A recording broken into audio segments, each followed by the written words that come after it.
प्यारे दर्शकों PB04 channel ते स्वागत है। अज साडे स्टूडियो विच कुलतार सिंह जी MLA साडे ते मौजूद है। MLA साहब तुहाडा बहुत बहुत स्वागत, धन्यवाद कि तुसीं साडे स्टूडियो विच टफ समा कढ के आए। कि करोना वायरस के आउण नाल दुनिया भर के जिहड़े आवाजाही के साधन है आलमोस्ट बंद है, और इस बंदी कारण दुनिया भर विच जिहड़ा क्रूड ऑयल है वो बहुत ही सस्ता हो चुका है। बावजूद इसके जिहड़ा तेल का जिहड़ा दुनिया भर दे विच रेट है $0.75 बैरल के उत्ते हो गया, पर हुण तां इन्ना घटन के बावजूद भी इस नूं किसी तरीके नाल घटाया नहीं गया। इस बारे मैं संधवा जी का सवाल पूछूंगा।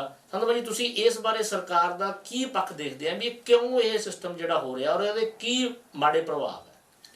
देखो जी, अज दुनिया दे विच जिहड़ी क्रूड ऑयल की जिहड़ी प्राइस आ वो नैगेटिव प्राइसिंग च आ गई है जी, और हालात ये है भी कनैडा और अमेरिका के तट के उत्ते सैकड़ियां की गिनती दे जी कंटेनर भरे खड़े हैं जी, और कल के मुताबक वो दुनिया का जिहड़ा 60% कंजम्पशन है जी ਉਹਦਾ स्टोरेज उत्थे तटां ते खड़ा है जी। और जिवें तुसीं दस्सिया हाँ जी, जे सऊदी अरेबिया और रशिया आपदी कंजम्पशन ਨੂੰ ਘੱਟ ਕਰਦੇ ਆ ਜਾਂ ਬੰਦ ਕਰਦੇ ਆ, ਇੱਕ ਲੈਵਲ ਤੋਂ ਥੱਲੇ ਕਰਦੇ ਆ, ਤਾਂ ਉਹਨਾਂ ਦਾ ਫਿਰ ਜਿਹੜੇ ਫਿਊਚਰ ਦੇ ਵਿੱਚ ਉਹ ਜਿਹੜੇ ਖੂਹ ਆ ਉਹ ਚਲਾਉਣੇ ਅਨਇਕਨੋਮਿਕਲ ਹੋ ਜਾਣਗੇ, ਬੰਦ ਹੋ ਜਾਣਗੇ। ਪਰ ਇਹਨਾਂ ਚੀਜ਼ਾਂ ਨੂੰ ਦੇਖਦਿਆਂ ਹੋਇਆਂ ਜੀ ਸਾਡੇ ਹਿੰਦੁਸਤਾਨ ਦੇ ਵਿੱਚ ਤਾਂ ਲੋਕ ਰਾਜ ਹੈ ਜੀ, ਲੋਕ ਤਰਾਏ ਕਰ ਰਹੇ ਆ ਜੀ, ਔਰ ਇੰਨਾ ਮਾੜਾ ਹਾਲਾਤ ਹੈ ਵੀ ਤੁਸੀਂ ਪਿਛਲੇ 15-20 ਸਾਲਾਂ ਦੇ ਵਿੱਚ ਜੀ ਕਿਸਾਨੀ ਹੈ ਜਿਹੜੀ ਉਹਨੂੰ ਇਸ ਲੈਵਲ ਤੇ ਲੈ ਆਏ ਵੀ ਰੋਜ਼ 3 ਕਿਸਾਨ ਸਾਡੇ ਦੇਸ਼ ਦੇ ਵਿੱਚ ਆਤਮ ਹੱਤਿਆ ਕਰ ਰਹੇ ਆ।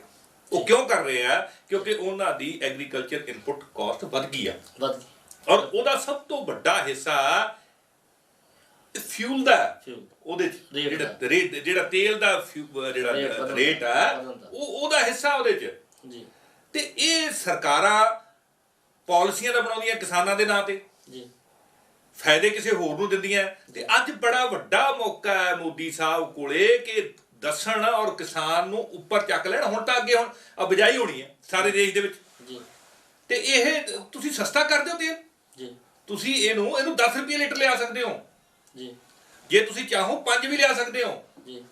ਪਰ ਤੁਸੀਂ ਨਹੀਂ ਲਿਆ ਰਹੇ ਕਿਉਂਕਿ ਇਹਨਾਂ ਨੂੰ ਮੋਦੀ ਸਾਹਿਬ ਨੂੰ ਇਹ ਯਕੀਨ ਹੋ ਗਿਆ ਵੀ ਮੈਂ ਇਹਨਾਂ ਨੂੰ ਮੈਸਮਰਾਈਜ਼ ਕਰ ਰਿਹਾ ਲੋਕਾਂ ਨੂੰ। ਇਹਨਾਂ ਨੂੰ ਮੈਂ ਜੇ ਕਹੂੰਗਾ ਥਾਲੀਆਂ ਵਜਾਓ ਤੇ ਥਾਲੀਆਂ ਵਜਾਉਣਗੇ, ਜੇ ਕਹੂੰਗਾ ਤਾਲੀਆਂ ਵਜਾਓ ਤੇ ਤਾਲੀਆਂ ਵਜਾਉਣਗੇ, ਜੇ ਇਹਨਾਂ ਨੂੰ ਕਹੂੰਗਾ ਲਾਈਟਾਂ ਬੁਝਾ ਦਿਓ ਲਾਈਟਾਂ ਬੁਝਾ ਦੇਣਗੇ, ਜੇ ਇਹਨਾਂ ਨੂੰ ਕਹੂੰਗਾ ਕਿਸੇ ਬੰਦੇ ਨੂੰ ਫੜ ਕੇ ਮਾਰ ਦਿਓ ਮਾਰ ਦੇਣਗੇ। ਸੋ ਇਸ ਲੈਵਲ ਤੱਕ ਉਹਨੇ ਮੈਸਮਰਾਈਜ਼ ਕਰ ਲਿਆ ਔਰ ਉਹ ਸਮਝ ਚੁੱਕਿਆ ਮੋਦੀ ਜੀ। ਤੇ ਉਹ ਮਤਲਬ ਇਹ ਬੜੀ ਗਲਤ ਸਮਝ ਆ ਉਹਨਾਂ ਦੀ। ਜੀ, ਕਿੰਨੀ ਕੁ ਦੇਰ ਤੱਕ ਲੋਕ ਭੁੱਖੇ ਤੁਹਾਡੀ ਗੱਲਾਂ ਦੇ ਮਗਰ ਲੱਗਣਗੇ? ਜੀ। ਸੋ ਇਹ ਮੌਕਾ ਕਮ ਸੇ ਕਮ ਭਾਰਤੀ ਸਰਕਾਰ ਨੂੰ ਚਾਹੀਦਾ ਹੈ, ਸਾਡੇ ਮੁੱਖ ਮੰਤਰੀਆਂ ਨੂੰ ਚਾਹੀਦਾ ਹੈ ਕਿ ਉਹ ਕੇਂਦਰੀ ਸਰਕਾਰ ਨੂੰ ਇਹ ਕਹਿਣ ਔਰ ਕੰਪਨੀਆਂ ਤੇ ਜ਼ੋਰ ਪਾਉਣ ਵੀ ਇੱਕ ਲੈਵਲ ਹੁੰਦਾ ਹੈ ਪ੍ਰੋਫਿਟ ਦਾ। ਮਤਲਬ ਤੁਸੀਂ 1000% ਪ੍ਰੋਫਿਟ ਨਹੀਂ ਲੈ ਸਕਦੇ ਕਿਸੇ ਵੀ ਗੱਲ ਚੋਂ। ਇੱਕ ਲੈਵਲ ਹੁੰਦਾ ਪ੍ਰੋਫਿਟ ਦਾ, ਤੁਸੀਂ ਉਹਦਾ ਪ੍ਰੋਫਿਟ ਲੈ ਕੇ ਜਿਹੜੀ ਫਿਊਚਰ ਟ੍ਰੇਡਿੰਗ ਹੈ ਤੁਸੀਂ ਚਲੋ ਕਰ ਲਓ, ਤੁਸੀਂ 6 ਮਹੀਨਿਆਂ ਦਾ ਉਹਦਾ ਕਰ ਲਓ, ਤੁਸੀਂ ਰਿਜ਼ਰਵ ਰੱਖ ਲਓ, ਤੁਸੀਂ ਸਾਲ ਦਾ ਰਿਜ਼ਰਵ ਰੱਖ ਲਓ, ਪਰ ਇਹ ਹਿਸਾਬ ਨਾਲ ਤੇ 10 ਸਾਲ ਦਾ ਰਿਜ਼ਰਵ ਰੱਖ ਸਕਦੇ। ਸੋ ਕਿਉਂ ਲੋਕਾਂ ਨੂੰ ਲੁੱਟੀ ਜਾਣਾ? ਜੇ ਲੋਕ ਰਾਜ ਆ, ਜੇ ਇੱਥੇ ਹੁੰਦਾ, ਇੱਥੇ ਰਾਜਾਸ਼ਾਹੀ ਹੁੰਦੀ ਤਾਂ ਮੰਨ ਲੈਂਦੇ ਆਪਾਂ, ਜੇ ਇੱਥੇ ਡਿਕਟੇਟਰਸ਼ਿਪ ਹੁੰਦੀ ਤਾਂ ਮੰਨ ਲੈਂਦੇ ਆਪਾਂ।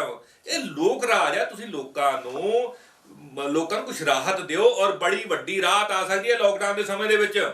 ਸਿਰਫ ਤੇ ਸਿਰਫ ਹੁਣ ਐਗਰੀਕਲਚਰ ਸੈਕਟਰ ਹੈ ਜਿਹੜਾ ਪਰਫਾਰਮ ਕਰ ਰਿਹਾ, ਬਾਕੀ ਸਾਰੇ ਬੰਦ ਹੋ ਗਏ। ਜਿੱਥੇ ਤੁਸੀਂ ਅਰਬਾਂ ਰੁਪਈਆ 9 ਲੱਖ ਕਰੋੜ ਰੁਪਈਆ ਇਹਨਾਂ ਨੇ ਇੰਡਸਟਰੀ ਨੂੰ ਦਿੱਤਾ ਪਿਛਲੇ 15 ਸਾਲਾਂ 'ਚ, ਉਹ ਸਾਰਾ ਬੰਦ ਹੋ ਗਿਆ। ਅੱਜ 1 ਰੁਪਈਏ ਦਾ ਫਾਇਦਾ ਨਹੀਂ ਦੇ ਰਹੀ ਉਹ ਇੰਡਸਟਰੀ ਆਪਾਂ ਨੂੰ। ਐਗਰੀਕਲਚਰ ਸੈਕਟਰ ਚੱਲ ਰਿਹਾ, ਸੋ ਉਹਨੂੰ ਬਚਾਉਣ ਵਾਸਤੇ ਬੜਾ ਵੱਡਾ ਮੌਕਾ ਪਰਮਾਤਮਾ ਨੇ ਇਹਨਾਂ ਨੂੰ ਦਿੱਤਾ।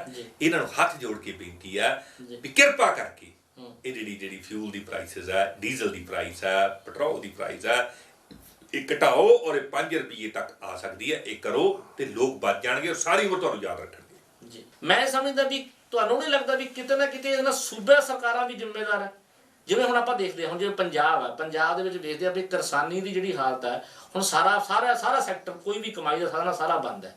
ਐਗਰੀਕਲਚਰ ਸਿਸਟਮ ਚੱਲ ਰਿਹਾ, ਐਗਰੀਕਲਚਰ ਦਾ ਜਿਹੜਾ ਕਿਸਾਨ ਦਾ ਕੰਮ ਕਰ ਰਿਹਾ, ਕੀ ਤੁਸੀਂ ਨਹੀਂ ਸਮਝਦੇ ਵੀ ਪੰਜਾਬ ਸਰਕਾਰ ਜੇ ਕਿਸਾਨਾਂ ਵਾਲੀ ਸੋਚੇ ਕਿਤੇ ਨਾ ਕਿਤੇ ਉਹ GST ਦੇ ਵਿੱਚ ਰਾਇਤ ਦੇ ਕੇ ਜਾਂ ਸਿਰਫ ਕਿਸਾਨੀ ਨੂੰ GST, ਮੈਂ ਸਾਰਿਆਂ ਨੂੰ ਨਹੀਂ ਕਹਿੰਦਾ, ਕਿਸਾਨੀ ਨੂੰ GST ਦੇ ਵਿੱਚ ਰਾਇਤ ਦੇ ਦੇ ਵੀ ਜੇ ਉਹ ਕਿਸਾਨ ਤੇਲ ਯੂਜ਼ ਕਰਨਗੇ ਉਸ ਦੇ ਉੱਤੇ ਇੱਕ ਜਿਹੜਾ ਫਿਗਰ ਹੈ GST ਦੀ ਉਹ ਅਲੱਗ ਕਰ ਦਿੱਤੀ ਜਾਵੇ, ਉਹਨਾਂ ਨੂੰ ਇਸ ਤਰੀਕੇ ਨਾਲ ਰਿਲੀਫ ਦਿੱਤਾ ਜਾ ਸਕਦਾ। ਨਹੀਂ, ਇਹਦੇ 'ਚ ਇੱਕ ਪਹਿਲੀ ਗੱਲ ਤਾਂ ਇਹਨਾਂ ਨੇ ਬੜੀ ਸਿਤਮ ਜ਼ਰੀਫੀ ਕੀਤੀ ਹੈ ਸਟੇਟਾਂ ਦੇ ਨਾਲ, ਕੇਂਦਰ ਨੇ, ਕਿ ਜਿਹੜਾ ਇਹ ਪੈਟਰੋਲੀਅਮ ਪ੍ਰੋਡਕਟ ਹੈ ਇਹਨਾਂ ਨੂੰ GST ਦੇ ਵਿੱਚ ਲਿਆਂਦਾ ਹੀ ਨਹੀਂ ਇਹਨਾਂ ਨੇ, ਇਹ GST ਤੋਂ ਬਾਹਰ ਨੇ। ਐਗਰੀਕਲਚਰ ਪ੍ਰੋਡਿਊਸ ਹੈ ਉਹ ਵੀ GST ਤੋਂ ਬਾਹਰ ਹੈ। ਸਟੇਟ ਦਾ ਜਿਹੜੀ ਨਾ ਸਾਰੀ ਦੀ ਸਾਰੀ ਕਮਾਈ ਹੁਣ GST 'ਚ ਚਲੀ ਜਾਂਦੀ ਹੈ, ਔਰ ਜਿਹੜਾ ਸੈਂਟਰ ਹੈ ਉਹ GST ਰਿਫੰਡ ਨਹੀਂ ਦੇ ਰਿਹਾ। ਸੋ ਸਟੇਟਾਂ ਦੇ ਹੱਥ 'ਚ ਕੁਝ ਵੀ ਨਹੀਂ ਹੈ, ਕੁਝ ਵੀ ਨਹੀਂ ਹੈ। ਆ ਜਿਹੜਾ ਮਾੜਾ ਮੋਟਾ ਟੈਕਸ ਤੋਂ ਚੱਲੀ ਜਾਂਦਾ ਉਹ ਤੁਸੀਂ ਆ ਹੁਣ ਰਾਸ਼ਨ ਵੰਡੀ ਜਾਂਦੇ ਆ ਜੀ, ਕੁਝ ਕਰੀ ਜਾਂਦੇ, ਤਨਖਾਹਾਂ ਵੀ ਦੇਣੀਆਂ, ਸਾਰਾ ਕੁਝ ਕਰਨਾ, ਸਭ ਕੁਝ ਤਾਂ ਖੜਾ, ਕਮਾਈ ਤਾਂ ਕਿਸੇ ਪਾਸੇ ਹੈ ਨਹੀਂ। ਸੋ ਆਪਾਂ ਇਹਨਾਂ ਨੂੰ ਅਬਜ਼ਰਵ ਕਰ ਸਕਦੇ ਹਾਂ ਇਸ ਗੱਲ 'ਚ। ਇਹ ਦੱਸਿਆ ਸਾਰੇ ਦੀ ਸਾਰੀ ਜ਼ਿੰਮੇਵਾਰੀ ਕੇਂਦਰ ਸਰਕਾਰ ਤੇ ਹੈ। ਹਾਂ, ਇੱਕ ਗੱਲ ਜੇ ਦੋਸ਼ੀ ਨੇ ਸਟੇਟਾਂ ਵਾਲੇ ਕਿ ਯਾਰ ਇਹ 20 ਤਰੀਕ ਦਾ ਹੋਇਆ, ਹਾਲੇ ਤੱਕ ਇੱਕ ਵੀ ਮੁੱਖ ਮੰਤਰੀ ਨਹੀਂ ਬੋਲਿਆ। ਬੋਲਣਾ ਚਾਹੀਦਾ ਸੀ ਨਾ, ਇਹਨਾਂ ਨੂੰ ਲੋਕਾਂ ਦੀ ਫਿਕਰ ਕਰਨੀ ਚਾਹੀਦੀ ਸੀ, ਕਿਸਾਨਾਂ ਦੀ ਫਿਕਰ ਕਰਨੀ ਚਾਹੀਦੀ। ਇੱਕ ਗੱਲ ਮੈਂ ਤੁਹਾਨੂੰ ਦੱਸਦਾ, ਜੇ ਆਪਣੇ ਦੇਸ਼ ਦਾ ਕਿਸਾਨ ਬਚ ਗਿਆ ਤਾਂ ਦੇਸ਼ ਤਰੱਕੀ ਕਰੂਗਾ।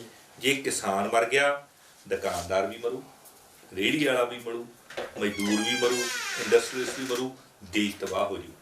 ਸੋ ਇਹਨਾਂ ਨੂੰ ਮੈਂ ਬੇਨਤੀ ਕਰਨਾ ਮੁੱਖ ਮੰਤਰੀਆਂ ਨੂੰ ਵੀ ਤੁਸੀਂ ਵੀ ਬਹੁਤ ਵੱਡੇ ਗੁਨਾਹਗਾਰ ਹੋ ਕਿਉਂਕਿ ਤੁਸੀਂ ਬੋਲ ਨਹੀਂ ਰਹੇ। ਕਿਰਪਾ ਕਰਕੇ ਬੋਲੋ, ਸਾਰੇ ਮੁੱਖ ਮੰਤਰੀ ਬੋਲੋ, ਔਰ ਮੈਂ ਬੇਨਤੀ ਕਰਦਾ ਅਰਵਿੰਦ ਕੇਜਰੀਵਾਲ ਨੂੰ ਵੀ ਉਹ ਇਸ ਗੱਲ ਨੂੰ ਸ਼ੁਰੂ ਕਰਨ, ਸਾਰੇ ਬੋਲਣ, ਤਾਂ ਕਿ ਸਾਡੇ ਦੇਸ਼ ਦੀ ਕਿਸਾਨੀ ਬਚੇ। ਹੁਣ ਬਚ ਸਕਦਾ, ਬਹੁਤ ਵੱਡਾ ਸਾਹ ਆ ਸਕਦਾ।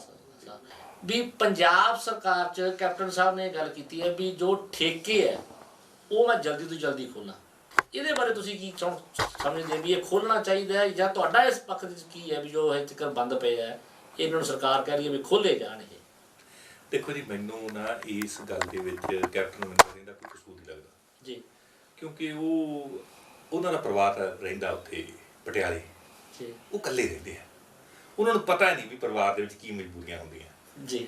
ਗਰੀਬ ਬੰਦੇ ਕੋਲੇ ਜਿਹੜਾ ਉਹ 50 ਰੁਪਏ ਕਿਤੇ ਪੁਲਿਸ ਵਾਲੇ ਤੋਂ ਡੰਡਿਆਂ ਤੋਂ ਬਚ ਬੁੱਝ ਕੇ ਜਿਹੜੇ ਕਮਾ ਕੇ ਲਿਆਉਂਦਾ, ਜੇ ਠੇਕੇ ਖੁੱਲ ਗਏ ਤੇ ਉਹ ਸਿੱਧਾ ਉੱਥੇ ਜਾਊ, ਉਹਨੇ ਜਵਾਕਾਂ ਨੂੰ ਕੁਝ ਨਹੀਂ ਲੱਗ ਦੇਣਾ, ਸਿੱਧਾ ਜਿਹਾ ਫਾਰਮੂਲਾ।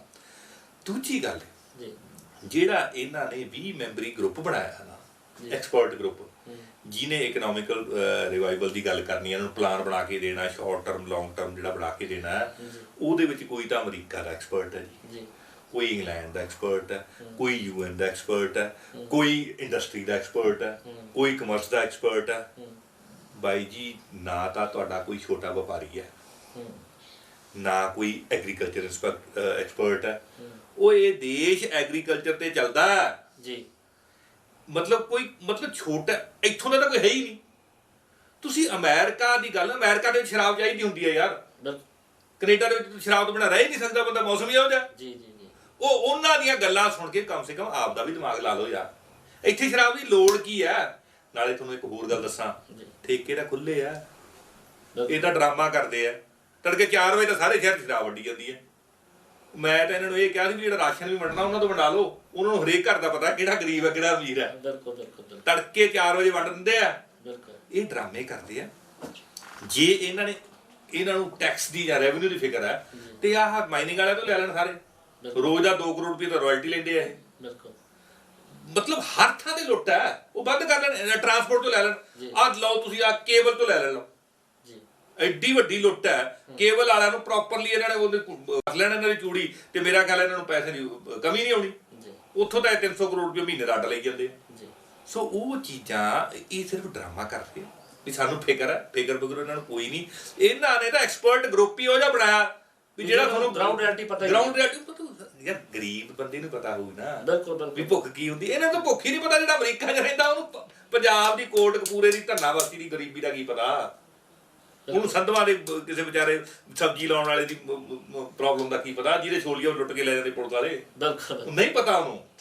ਸੋ ਇੱਥੋਂ ਚਾਹੀਦੇ ਆ ਸਟੇਕ ਹੋਲਡਰ, ਉਹਨਾਂ ਨੂੰ ਲੈਣਾ, ਜਿਹੜੇ ਸਟੇਕ ਹੋਲਡਰ ਆ ਉਹਨਾਂ ਨੂੰ ਇਨਕਲੂਡ ਕਰਨਾ ਚਾਹੀਦਾ ਐਕਸਪਰਟ ਗਰੁੱਪ ਦੇ ਵਿੱਚ, ਫਿਰ ਸਹੀ ਹੋਣੇ। ਸੋ ਇਸ ਕਰਕੇ ਇਹਨਾਂ ਦਾ ਇਹ ਬਿਲਕੁਲ ਗਲਤ ਹੈ ਤਰਕ।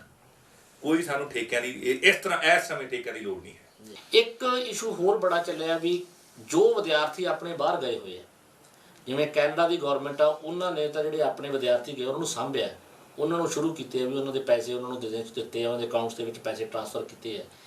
ਜਿਹੜੇ ਬੱਚੇ ਆਸਟ੍ਰੇਲੀਆ ਗਏ ਹੋਏ ਆ ਉਹਨਾਂ ਦੀ ਇੱਕ ਬੜੀ ਸਮੱਸਿਆ ਆ ਰਹੀ ਹੈ ਵੀ ਉਹ ਨਾ ਤਾਂ ਉਹਨਾਂ ਦੀ ਆਨਲਾਈਨ ਕੋਈ ਉੱਥੇ ਕਲਾਸਿਸ ਚੱਲ ਲੱਗ ਰਹੀਆਂ, ਔਰ ਦੂਜਾ ਗਵਰਨਮੈਂਟ ਨੇ ਤਾਂ ਉੱਥੋਂ ਬਿਲਕੁਲ ਬੈਕਅਪ ਬੰਦ ਕਰਤਾ। ਉਹ ਕਹਿੰਦੇ ਵੀ ਜੋ ਵਿਦਿਆਰਥੀ ਆਏ ਆ ਸਾਨੂੰ ਉਹਨਾਂ ਦੀ ਕੋਈ ਮਤਲਬ ਨਹੀਂ, ਇਹ ਜੇ ਜਾਣਾ ਚਾਹੁੰਦੇ ਚਲੇ ਜਾਣ।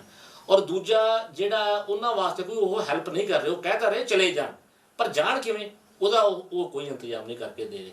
ਪੰਜਾਬ ਸਰਕਾਰ ਨੇ ਮਤਲਬ ਮੈਂ ਜਿਹੜਾ ਸਮਝਦਾ ਵੀ ਕਿਉਂਕਿ ਬਾਹਲੇ ਮੋਸਟਲੀ ਜਿਹੜੇ ਨੰਬਰ ਆਫ ਕੇਸਿਸ ਹੈ ਜਿਹੜੇ ਉੱਥੇ ਬੱਚਿਆਂ ਦੇ ਆ ਉਹ ਪੰਜਾਬੀ ਹੈ।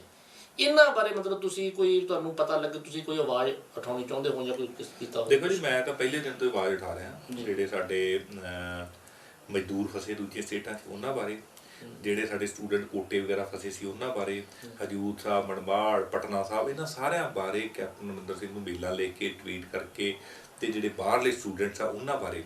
ਹੁਣ ਮੇਰੀ ਗੱਲ ਸੁਣੋ, ਆਸਟ੍ਰੇਲੀਆ ਗਏ ਸਟੂਡੈਂਟ, ਕੈਨੇਡਾ ਗਏ ਆ, ਹੋਰ ਵੀ ਕਈ ਦੇਸ਼ਾਂ 'ਚ ਗਏ ਆ, ਉਹਨਾਂ ਦੀ ਇੰਸ਼ੋਰੈਂਸ ਖਤਮ ਹੋ ਗਈ ਜੀ, ਹਾਂ, ਉਹਨਾਂ ਦਾ ਜਿਹੜਾ ਕੰਮ ਬੰਦ ਹੋ ਗਿਆ। ਬਿਲਕੁਲ ਬਿਲਕੁਲ।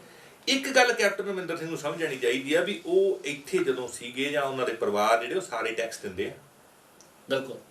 ਤੁਸੀਂ ਉਹਨਾਂ ਦੇ ਫਿਊਚਰ ਦੇ ਤੁਸੀਂ ਗਾਰਡੀਅਨ ਹੋ। ਕੈਪਟਨ ਅਮਰਿੰਦਰ ਸਿੰਘ ਜੀ ਮੁੱਖ ਮੰਤਰੀ ਗਾਰਡੀਅਨ ਹੁੰਦਾ। ਬਿਲਕੁਲ ਬਿਲਕੁਲ ਸਰ। ਸਰਕਾਰ ਪੰਜਾਬ ਸਰਕਾਰ ਨੂੰ ਉਹਨਾਂ ਦਾ ਉੱਥੇ ਖਰਚੇ ਦਾ ਇੰਤਜ਼ਾਮ ਕਰਨਾ ਚਾਹੀਦਾ। ਜੇ ਕੋਈ ਬਿਮਾਰ ਹੁੰਦਾ ਉਹਦੀ ਇੰਸ਼ੋਰੈਂਸ ਕਰਾਉਣੀ ਚਾਹੀਦੀ ਹੈ, ਪਰ ਇਹ ਹੋ ਨਹੀਂ ਰਿਹਾ। ਉਹ ਸਰ ਜੀ ਫਿਰ ਗੱਲ ਇਹ ਹੋਵੇ, ਜਿਹੜੇ ਉਹਨਾਂ ਨੂੰ ਸਲਾਹ ਦਿੰਦੇ ਉਹ ਤਾਂ ਹੈ ਹੀ ਨਹੀਂ ਉਸ ਤਰ੍ਹਾਂ ਦੇ, ਉਹ ਆਪਣੇ ਵਾਲੇ ਚ ਤਾਂ ਹੈ ਹੀ ਨਹੀਂ। ਮੌਂਟੇਕ ਸਿੰਘ ਆਲੂ ਵਾਲੇ ਦਿੱਲੀ ਦਾ, ਉਹ ਪੰਜਾਬ 'ਚ ਜੇ ਕੋਈ ਹੋਵੇ ਉਹੀ ਦੱਸੂ ਨਾ ਉਹਦਾ ਚੇਅਰਮੈਨ ਆ। ਇੱਥੋਂ ਇਹਨਾਂ ਨੂੰ ਬੰਦੇ ਨਹੀਂ ਦਿਸਦੇ। ਕੋਈ ਵੀ ਪਾਰਟੀ ਹੋਵੇ, ਕੋਈ ਵੀ ਲੀਡਰ ਹੋਵੇ, ਕੋਈ ਸਰ ਜੀ ਜੇ ਉਹਨੂੰ ਗਰਾਊਂਡ ਦੀ ਸਮਝ ਤਾਂ ਲੱਗੂ ਜੇ ਗਰਾਊਂਡ ਨੂੰ ਸੁੰਘੂਗਾ। ਇਹ ਸੁੰਘਦੇ ਤਾਂ ਦਿੱਲੀ ਨੂੰ ਆ, ਜਾਂ ਦੁਬਈ ਨੂੰ ਆ, ਜਾਂ ਕੈਨੇਡਾ ਨੂੰ ਆ, ਜਾਂ ਅਮਰੀਕਾ ਨੂੰ ਆ, ਕੋਟਪੁਰ ਤਾਂ ਸੁਣਦਾ ਨਹੀਂ ਕੋਈ। ਸੋ ਇਸ ਕਰਕੇ ਇਹਨਾਂ ਦੇ ਸਲਾਹਕਾਰ ਹੀ ਗਲਤ ਆ, ਇਹਨਾਂ ਨੂੰ ਮਿਸਗਾਈਡ ਕਰ ਰਹੇ ਆ। ਮੈਂ ਨਹੀਂ ਮੰਨਦਾ ਵੀ ਇਹ ਬੇਈਮਾਨ ਹੋਊਗਾ ਕੈਪਟਨ ਅਮਰਿੰਦਰ ਸਿੰਘ, ਪਰ ਜਦੋਂ ਪਤਾ ਹੀ ਨਹੀਂ, ਹੁਣ ਭੁੱਖ ਦਾ ਪਤਾ ਹੀ ਨਹੀਂ, ਫਿਰ ਉਹ ਭੁੱਖੇ ਦਾ ਗਰਾਊਂਡ ਪਤਾ ਹੀ ਨੀਚੇ ਕੀ ਕੰਮ ਹੋ ਰਿਹਾ। ਆਹ ਹਾਲਾਤ ਆ ਜੀ, ਤਸਵੀਰ ਉਹਨੂੰ ਕਲੀਅਰ ਨਹੀਂ ਦੱਸੀ ਜਾ ਰਹੀ ਵੀ ਕੀ ਹੈ। ਸੋ ਉਹਨਾਂ ਬੱਚਿਆਂ ਨੂੰ ਹੌਸਲਾ ਦੇਣਾ ਚਾਹੀਦਾ।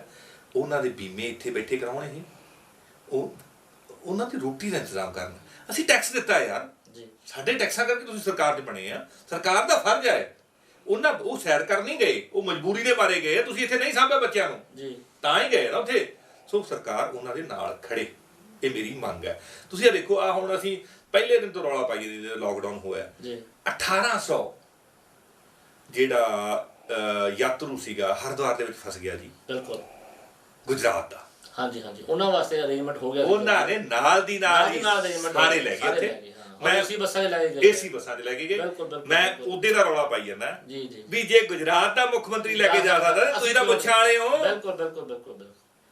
ਤੁਸੀਂ ਤਾਂ ਮਹਾਰਾਜੇ ਹੋ। ਔਰ 15 ਦਿਨਾਂ ਬਾਅਦ ਇਹ ਸਿਸਟਮ ਜਦੋਂ ਇਹ ਗੱਲ ਤੋਂ ਬਾਅਦ ਉਹ ਤਾਂ ਨਾਲ ਦੀ ਨਾਲ ਹੀ ਲੈ ਗਏ ਜੀ ਉਹ। ਬਿਲਕੁਲ। ਤੇ ਇਹ ਹੁਣ ਲੈ ਕੇ ਆ ਰਹੇ ਆ, ਤੇ ਉਹ ਮਨਵਾੜ ਵਾਲੇ ਹਜੇ ਨਹੀਂ ਲਿਆਂਦੇ ਇਹਨਾਂ ਨੇ। ਕੱਲ ਮੈਂ ਇਹਨਾਂ ਨੇ ਮੁੱਖ ਮੰਤਰੀ ਦਫ਼ਤਰ ਗੱਲ ਕੀਤੀ, ਕਹਿੰਦੇ ਜੀ ਅਸੀਂ ਟਰਾਈ ਕਰਾਂਗੇ, ਅਸੀਂ ਇਹ ਕਰਾਂਗੇ। ਵਟ ਨੌਨਸੈਂਸ ਯਾਰ। ਇੱਕ ਡੀਸੀ ਕੋਲੇ ਇਹ ਅਧਿਕਾਰ ਹੈ, ਸਾਰੇ ਦੇਸ਼ ਚੋਂ ਕਿਤੋਂ ਵੀ ਕਿਸੇ ਨੂੰ ਲਿਆ ਸਕਦਾ। ਇੱਕ ਡੀਸੀ, ਮੁੱਖ ਮੰਤਰੀ ਕਹਿੰਦੇ ਅਸੀਂ ਸੈਂਟਰ ਤੇ ਗੱਲ ਕਰਾਂਗੇ, ਅਸੀਂ ਹੋਮ ਮਿਨਿਸਟਰੀ ਨਾਲ ਗੱਲ ਕਰਾਂਗੇ। ਮਤਲਬ these people are least concerned about the welfare of our people, Punjabi people। ਨਹੀਂ, ਇਹਨਾਂ ਨੂੰ ਇੰਗਲੈਂਡ ਦਾ ਫਿਕਰ ਹੋ ਸਕਦਾ, ਇਹਨਾਂ ਨੂੰ ਅਮਰੀਕਾ ਦਾ ਫਿਕਰ ਹੋ ਸਕਦਾ, ਇਹਨਾਂ ਨੂੰ ਦੁਬਈ ਦਾ ਫਿਕਰ ਹੋ ਸਕਦਾ, ਇਹਨਾਂ ਨੂੰ ਪੰਜਾਬ ਦਾ ਫਿਕਰ ਨਹੀਂ ਹੈ। ਇਹ ਸਨ ਸਰਦਾਰ ਕੁਲਤਾਰ ਸਿੰਘ, MLA ਕੋਟਕਪੂਰਾ। ਅਸੀਂ ਇਹਨਾਂ ਦੇ ਬਹੁਤ ਧੰਨਵਾਦੀ ਹਾਂ ਕਿ ਇਹਨਾਂ ਨੇ ਰੁਝਾਵਾਂ ਭਰੇ ਸਮੇਂ ਵਿੱਚੋਂ ਸਮਾਂ ਕੱਢ ਕੇ ਸਾਡੇ ਸਟੂਡੀਓ ਵਿੱਚ ਪਹੁੰਚੇ ਔਰ ਇਹਨਾਂ ਚਲੰਦ ਮਾਮਲਿਆਂ ਤੇ ਇਹਨਾਂ ਨੇ ਆਪਦੀ ਰਾਏ ਪ੍ਰਗਟ ਕੀਤੀ। ਬਹੁਤ ਬਹੁਤ ਧੰਨਵਾਦ ਸਦਵਾ ਸਾਹਿਬ। ਬਹੁਤ ਬਹੁਤ ਧੰਨਵਾਦ ਜੀ। ਔਰ ਮੇਰੀ ਕਾਮਨਾ ਹੈ ਵੀ PB04 ਚੈਨਲ ਜਿਸ ਤਰ੍ਹਾਂ ਲੋਕਾਂ ਦੇ ਬੇਸਿਕ ਮੁੱਦੇ ਚੱਕ ਰਿਹਾ, ਔਰ ਜਿਸ ਤਰੀਕੇ ਨਾਲ ਲੋਕਾਂ ਦੇ ਦਿਲ ਦੇ, ਲੋਕਾਂ ਦੀ ਰੋਟੀ ਦੇ, ਲੋਕਾਂ ਦੀ ਕੁੱਲੀ ਗੁੱਲੀ ਤੇ ਜੁੱਲੀ ਦੇ ਮੁੱਦੇ ਚੱਕ ਰਿਹਾ, ਇਹ ਚੈਨਲ ਦਿਨ ਦੁਗਣੀ ਤੇ ਰਾਤ ਚੌਗਣੀ ਤਰੱਕੀ ਕਰੇ। ਬਹੁਤ ਬਹੁਤ ਧੰਨਵਾਦ ਜੀ। Thank you very much sir.